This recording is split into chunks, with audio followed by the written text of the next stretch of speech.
That was truly enlightening. Thank you. We would like to remind everyone that the Psychological Counseling Center is an available mental health resource on campus. Anyway, we're so used to actors expressing their characters fully on screen. Their voices are heard along dramatic storylines, lighting, and emotional soundtracks. But in real life, some voices are strangled quiet. Tonight, we will honor those who our society tries to force silent. Thank you for fighting to let your voices be heard.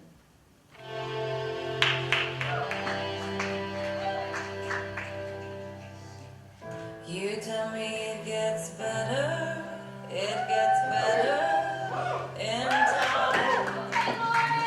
You say everything's okay, pull it together, you'll be fine.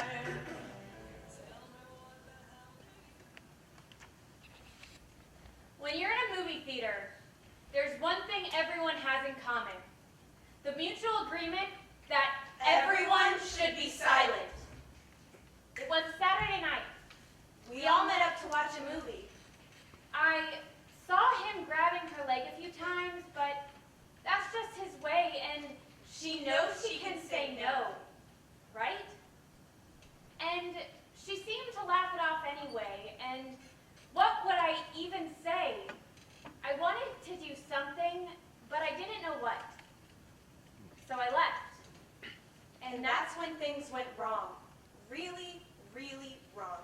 5 minutes hadn't passed before his teeth nipped at my neck and his hands grabbed my ass, and I kept saying no and trying to decline. But he ripped open a contract, unrolled it, and demanded I sign. I let him forge my signature. He convinced himself I wanted this and no longer fighting him was simpler, so I peeked through lace fingers like the audience of a horror film. Not wanting to see the devil, as he finalized this unholy transaction and released his demons with one last thrust. I wanted to pretend that we were just two characters playing a scene, but there was no acting here. This was actually happening to me.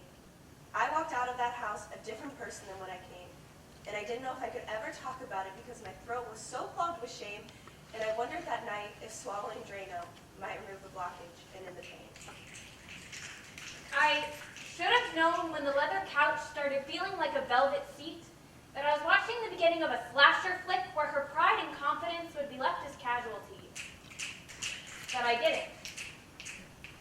And at brunch the next day, I didn't know what to say when she walked in. Slowly, eyes fixed on the ground like she didn't deserve to look anywhere else, she began asking for confirmation or negation. She had this revelation that maybe what happened last night wasn't all her fault. It probably was. And listened to explain how she felt numb, explain how she felt so dumb. Well, what were you wearing? A dress. Now I see she's only wearing a veil of shame. Were you drinking, though? No, we weren't. What difference would that make? I don't know. This story sounds fake. Why didn't you just leave? I wanted to, but I was scared and in shock. I couldn't believe that he would so happily steal my dignity. It sounds like you gave it to him.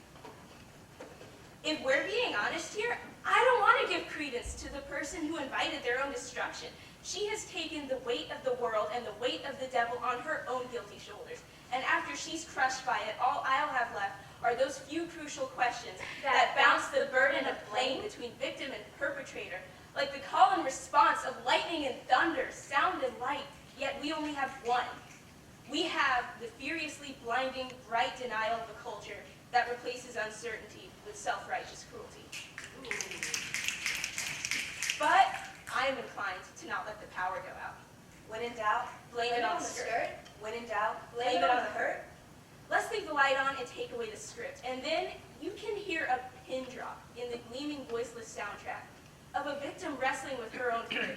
When she can't trust enough to tell anyone of her silent pain, does that mean the gold will rust? No, quite the contrary. Silence is golden. The tears began to fall, not from her eyes but mine. I was pissed.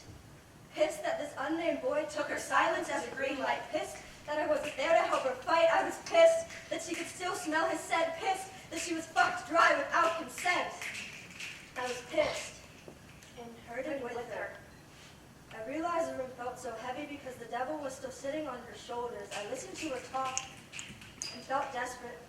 Clenching the remote, I tried to give her trembling voice the volume it deserved. She was shaking like a speaker turned up all the way, struggling to say the script. I listened to her talk, and I was desperate to touch her, anywhere.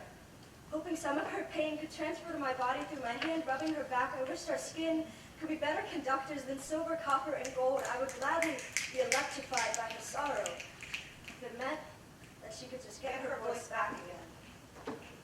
My soundtrack was stripped, and I was pushed into black and white silence while his life continued in all its technicolor glory.